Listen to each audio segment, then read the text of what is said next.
Hello दोस्तों, स्वागत है आप सबका मेरे YouTube channel Sachin education hub पर। दोस्तों, आज हम बात करेंगे कि रिस्क को कैसे इवेलुएट किया जाता है और उसको इवेलुएशन में यानी असेस करने की टेक्निक्स क्या है।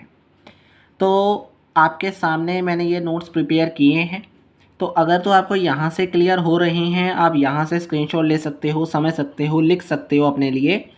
अगर आपको इसका ही पीडीएफ चाहिए तो आप मेरे टेलीग्राम चैनल से ले सकते हैं, उसमें आपको और भी कोई नोट्स मिल जाएंगे और जो टेलीग्राम चैनल का लिंक है वो आपको डिस्क्रिप्शन बॉक्स में दे दिया गया है। अब दोस्तों स्टार्ट करते हैं सबसे पहले कि रिस्क इवैल्यूएशन असल में हम 3 तरीके से कर सकते हैं। सबसे पहले आता है आइडेंटिफाई करना है हमने रिस्क को, सेकंड नंबर पे वेरी इंपॉर्टेंट असेस करना है रिस्क को, एंड थर्ड इज़ रिस्क को रिस्पॉन्स भी देना है। रिस्पॉन्स किस तरीके का देना है आगे पढ़ेंगे। और इसी तरीके से जो टेक्निक्स हैं वो 2 यूज़ करने वाले हैं हम, दैट इज़ क्वालिटेटिव और क्वांटिटेटिव। अब ये सारी चीज़ों को जो हमने ऊपर अभी पढ़ा है वो डिटेल में हम अब करने वाले हैं। तो सबसे पहले इवेलुएट करने के 3 स्टेप्स थे। सबसे पहले आता है रिस्क आइडेंटिफिकेशन। रिस्क को आइडेंटिफिकेशन करने का मतलब क्या है? In this step risk is need to be identified, that is what type of risk is it. Is it a systematic risk और is it a unsystematic risk. हमने पता करना है कि रिस्क सिस्टमेटिक है या फिर अनसिस्टमेटिक है या फिर उसके फर्दर टाइप में से कोई रिस्क है, दैट इज मार्केट है या क्रेडिट है या लिक्विडिटी रिस्क है। कौन सा रिस्क है सबसे पहले ये फाइंड आउट करो, तभी तो रिस्क के बारे में आगे उसकी जानकारी ले पाओगे। तो सबसे पहला स्टेप क्या था? रिस्क को आइडेंटिफाई करना, that is identification of a risk. अब उसके बाद हमने करना है उसे असेस यानी उसकी चेकिंग। अब रिस्क जो हमने फाइंड आउट कर लिया उसको असेस करने के भी आगे 4 पार्ट्स बांट दिए गए हैं। तो वेरी इंपॉर्टेंट क्वेश्चन है यहाँ से, मतलब आपको एक तो इवेल्युएट करने के बारे में पता चल सकता है और दूसरा एक आपको फर्दर क्वेश्चन आ सकता है बीच में से कि what are the main steps regarding the assessment of the risk. तो कैसे कर सकते हैं? There are 4 steps. Develop criteria, सबसे पहले क्राइटेरिया बनाओ, डेवलप करो। फिर उसके बाद रिस्क को असल में असेस किया जाता है। फिर उसके बाद आता है रिस्क को मतलब रिस्क इंट्रैक्शन की जाती है। और फिर आता है प्रायोरिटाइज रिस्क। प्रायोरिटाइज रिस्क का मतलब होता है सबसे पहले कौन सा रिस्क आपने ध्यान में रखना है आने वाले टाइम पीरियड के लिए। तो इन सभी के बारे में डिटेल से आगे हम पढ़ते हैं। अब सबसे पहले हमारे पास है कि रिस्क असेसमेंट क्या है। तो पहले तो इसका मीनिंग क्लियर करते हैं। Risk assessment is a process of measuring the risk in such a way that optimise risk return relationship can be established. मतलब मेज़र करना रिस्क को इस तरीके से ताकि जो रिस्क रिटर्न रिलेशनशिप है वो एक ऑप्टिमाइज वे में क्रिएट हो सके। ऑप्टिमाइज मतलब सब कुछ सही चल रहा है, कोई इसमें मतलब जितना रिटर्न चाहिए उतना आपको मिल रहा है एक अकॉर्डिंग टू रिस्क। ठीक है जी। अब बात करते हैं कि जो हमने पीछे से स्टेप पढ़े थे, दैट इज सबसे पहले आता है डेवलप क्राइटेरिया। क्राइटेरिया अगर आपने डेवलप करना है तो इसका मतलब क्या है? इसका मतलब है कि एक ऐसा बेस बना लेती है कंपनी या ऐसा बेस बनाना चाहिए कंपनी को जिससे रिस्क को अच्छे से इवेल्युएट किया जाए। और साथ में इस स्टेप में वो ये बेस इसलिए क्रिएट करती है ताकि आने वाले पीरियड के लिए हम आसानी से उसके साथ मतलब कंपनी इस बेसिस के साथ उसका कंपैरिजन कर सकें। यानी एक बेस तैयार कर लिया जाता है ताकि कंपैरिजन आसानी से हो सके और उसके साथ साथ रिस्क इवेल्युएशन में भी आसानी मिल जाती है। ठीक है जी। अब मेन स्टेप आता है, देखो जी हमने 2 टेक्निक्स कहा था पीछे, क्वालिटेटिव एंड क्वांटिटेटिव। तो असेस करने की भी 2 टेक्निक्स आती हैं, that is qualitative and quantitative. Qualitative का मतलब आपको पता है जो नंबर फॉर्म में नहीं है यानी मॉनेटरी टर्म में नहीं है। क्वांटिटेटिव का मतलब न्यूमेरिकल वैल्यू में गिवन यानी जिसका रिजल्ट न्यूमेरिकल वैल्यू में दिया गया है। अब हम दोनों टेक्निक्स को करेंगे दोस्तों। अब ध्यान से समझना है कि क्वालिटेटिव टेक्निक्स यानी जो मॉनेटरी टर्म्स में नहीं है वो कैसे रिस्क को इवेलुएट करती हैं, कैसे रिस्क को असेस करती हैं। तो सबसे पहले आती हैं इंटरव्यूज़। इंटरव्यू क्या होते हैं कि ये 1-to-1 इंटरेक्शन होती है एक तो 1-to-1 इंटरेक्शन से हमें पता चल जाता है कि वो पर्सन क्या मतलब जो पर्सन के साथ हमने डील की है उसका क्या बिज़नेस के साथ रिलेशन है, कैसे वो बिज़नेस को कहीं पे इफेक्ट तो नहीं कर पा रहा, अगर करता है तो कितने रिस्क है उसके आने जाने का बिज़नेस के अंदर। तो एक पर्सन का क्या इफेक्ट पड़ता है बिजनेस के अंदर, हर एक पर्सन यानी अलग अलग इंटरव्यू लोगे तो अलग अलग आपको व्यू पॉइंट्स देखने को मिलेंगे। तो ऑटोमेटिकली आपको सोल्यूशन भी बेस्ट टू बेस्ट मिल जाएगा अगर आप 1-to-1 इंटरेक्शन करते रहोगे। तो this is the best method to find out the solution of a risk as well as to find out the assessing of the risk. ठीक है जी। अब हम बात करते हैं आगे। तो आगे आपके सामने आता है क्रॉस फंक्शनल वर्कशॉप। अब ये क्या होता है? This technique also help in building the cross functional team. यहाँ पे डिफरेंट डिफरेंट डिपार्टमेंट से आप टीम क्रिएट करते हो ताकि आप डिफरेंट डिफरेंट डिपार्टमेंट्स की अलग अलग प्रॉब्लम को आसानी से असेस कर सको और जो रिस्क होने वाला है उसे आसानी से फाइंड आउट करके उसका सोल्यूशन देख सको।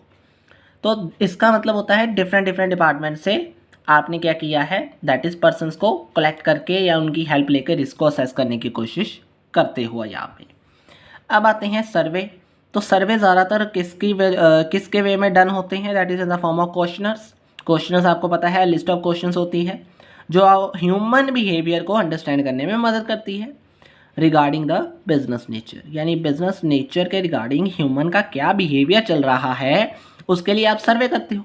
तो उसकी वजह से भी, सर्वे की वजह से भी आपको पता चलता जाता है कि एक ह्यूमन की क्या नेचर है एक बिजनेस के लिए।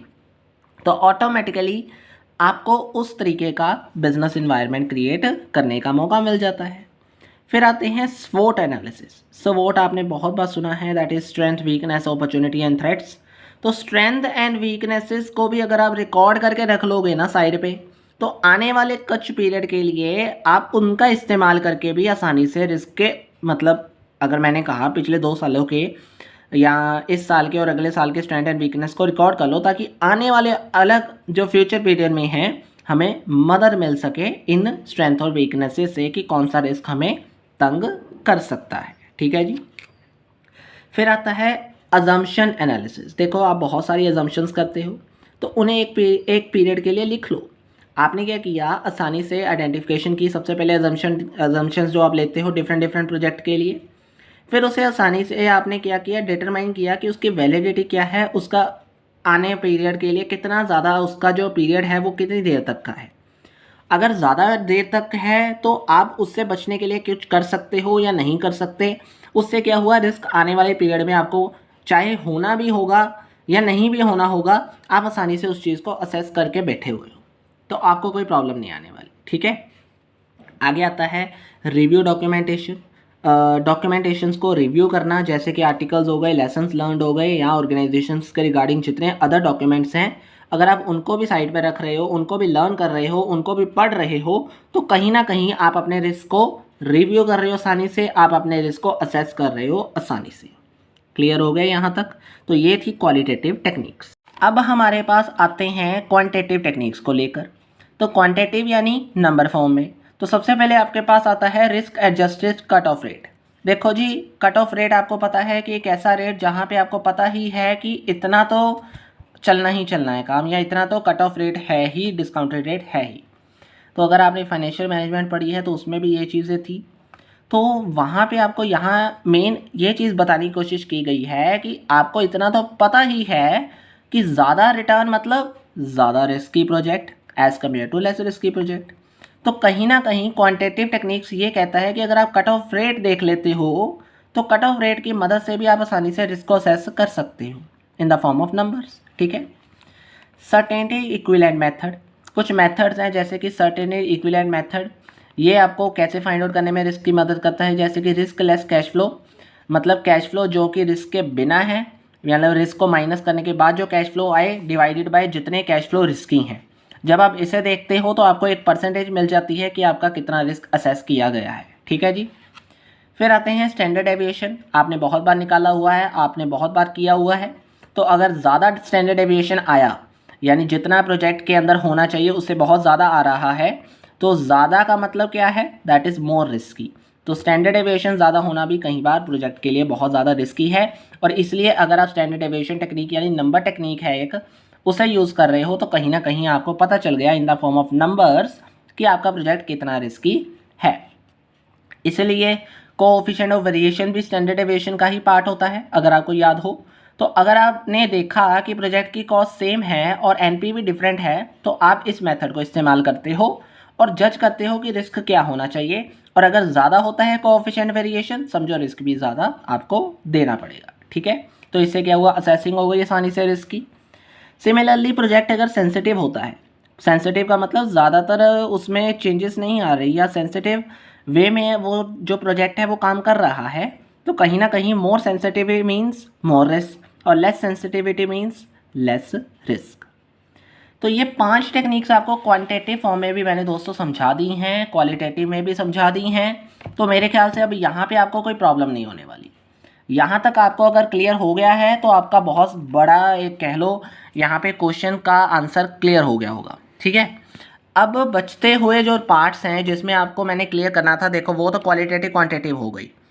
अब आपने देखा था 4 पॉइंट्स में से आपके 2 पॉइंट्स हो गए। तीसरा आता था रिस्क इंट्रैक्शन।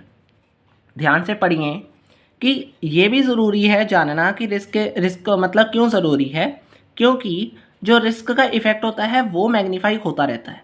यानी अगर एक बार रिस्क आया तो इसका मतलब ये नहीं कि आने वाले टाइम पीरियड के लिए आपको ज़्यादा इफेक्ट नहीं करेगा, आने वाले टाइम पीरियड के लिए उसका इफेक्ट और भी बढ़ता जाएगा। तो इसलिए इस चीज़ को स्टडी करना बहुत ज़रूरी है, रिस्क के साथ इंटरेक्ट करना बहुत ज़रूरी है, और ऑटोमेटिकली जो बिज़नेस एनवायरनमेंट है उसे उस तरीके का बना लो ताकि आने पीरियड के लिए आपका जो रिस्क का जो अफेक्ट है वो मैग्नीफाई होने की बाय डीमैग्नीफाई हो जाए। ठीक है जी। फिर आता है प्रायोरिटाइज रिस्क। अब आपने देखा कि कौन कौन से रिस्क आपने ऊपर पढ़े हैं, कौन कौन से रिस्क आपको कैसे इवेलुएट करने हैं। तो ऑटोमेटिकली जो रिस्क आपको ज़्यादा लगा, मेन रिस्क लगा, उसे सबसे पहले आपने क्या करना है, आपने फर्स्ट रैंक्ड रखना है उसका कि उसका इम्पैक्ट कैसा है, उसका लाइकलीहुड मतलब वो कैसे आता है कि मतलब ज़्यादा रिस्क कैसे पैदा होता है ये वाला, और कैसा इम्पैक्ट है उसका, ज़्यादा तो नहीं पड़ रहा। उस चीज़ों को रिव्यू कर लिया जाता है सबसे पहले एज़ कम्पेयर टू इम्पैक्ट, मतलब इम्पैक्ट एज अ फैक्टर लेकर। लेकिन जब आपने ये सब देख लिया फिर उसके बाद उसके रैंक को रिवर्स करके आपने अदर फैक्टर्स के साथ भी उसे देखना है। यानी आपने सबसे पहले रिस्क का इम्पैक्ट देख लिया, फिर उसके बाद आपने देखना है कि जो आपने उस मतलब उसको दिया है, यानी उस रिस्क को आपने रैंक जो दिया है उसका अदर फैक्टर के साथ भी क्या इफ़ेक्ट पड़ रहा है वो भी देखना है। तो उसे कहते हैं प्रायोरिटाइज रिस्क। ये 2 तरीके होते हैं प्रायोरिटाइज रिस्क, यानी रिस्क को सबसे पहले कौन से रिस्क को सबसे पहले आपने ध्यान में रखना है आने वाले टाइम पीरियड के लिए। ठीक है, अब इतना कुछ किया है तो आने वाले टाइम पीरियड में आपको अच्छे से रिस्पॉन्स भी तो देना पड़ेगा। तो रिस्पॉन्स देना कैसे है, कोई रिस्क आता है तो उसे एक्सेप्ट करना है, उसे रिजेक्ट करना है कि उसे अवॉइड करना है अकॉर्डिंग टू कॉस्ट बेनिफिट या रिटर्न एनालिसिस। ये क्या होता है, रिस्पॉन्ड करना रिस्क को। तो 3 तरीके से रिस्पॉन्ड कर सकते हो, एक्सेप्ट, रिजेक्ट या अवॉइड। ठीक है, तो ये थे दोस्तों आपके पास एक क्वेश्चन मैंने डन करवा दिया, कैसे इवैल्यूएशन होती है, या कौन कौन से टेक्निक्स हैं क्वालिटेटिव क्वांटिटेटिव, और कैसे रिस्क को असेस किया जाता है। ये एक छोटा सा क्वेश्चन या आप कह सकते हो इंपॉर्टेंट क्वेश्चन आपको मैंने करवा दिया। तो दोस्तों ये आपके सामने जो नोट्स मैंने आज आपको करवाए हैं ये आपको टेलीग्राम चैनल पे मिल जाएंगे। अगर आपको कोई प्रॉब्लम आती है तो आप नीचे दिए गए कमेंट बॉक्स में कमेंट भी कर सकते हो। वीडियो अच्छी लगी है तो लाइक शेयर एंड सब्सक्राइब करना बिल्कुल मत भूलना दोस्तों। तो आज के वीडियो में इतना ही है। वीडियो अच्छी लगी है लाइक ज़रूर कर देना, नए चैनल पे तो सब्सक्राइब भी कर देना। Thank you very much.